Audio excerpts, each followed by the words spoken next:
So ఆ పటాన్చెరు అన్నది ఆ విధంగా మనం ప్రతిసారి చెప్పుకుంటున్నట్టుగా ఇటు సైడ్ వెస్ట్ సైడ్ ఎవరికైతే వర్క్ ప్లేస్ ఉందో, ఎవరైతే కమ్యూట్ చేయాలో సిటీకి ఇటు సైడ్, మన లాస్ట్ టైం అనుకున్నాం హ్యాబిట్స్లో పనిచేసేవాడు పట్టాన్చెరులో ఉండకూడదు. అవును సార్, కరెక్టే సార్. ఎవరుండాలి? గచ్చిపోలి సైడ్ వాడు ఉండొచ్చు, అవును సార్.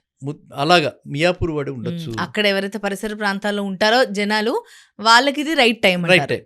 అక్కడ వాళ్ళకి రాబోయే కాలంలో కూడా అక్కడ పనులు ఉంటాయి, అక్కడ మనం సెటిల్ అవుదాం అనుకున్న వాళ్ళకి ఇది రైట్ టైం.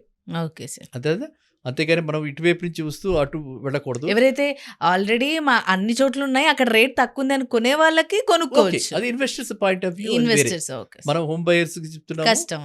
హోమ్ బయర్స్ కి అయితే మాత్రం ఆ విధంగా చూసుకోండి అని చెప్తున్నాం. మంచి ప్రాజెక్ట్స్ కూడా వస్తున్నాయి, ఆ ప్రాజెక్ట్స్ లో చూసుకోవచ్చు.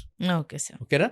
ఆ ప్రాజెక్ట్స్ లో ఎటువంటి లోటుపాట్లు లేవని చెప్పి లీగల్ ఒపీనియన్ తీసుకుని ఆర్ అప్రూవల్స్ ఉన్నది 15,000 to 40,000 రూపీస్ లోపల డిపెండింగ్ ఆన్ ది లొకేషన్ పటాన్చెరులో దొరుకుతున్నాయి.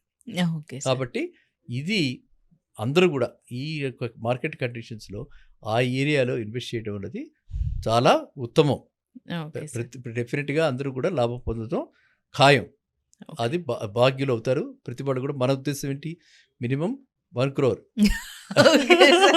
కోటీశ్వరులు అవుతారు అందరు కూడా. సో కాబట్టి పటాన్చెరు మంచి ప్లేస్ అమ్మా.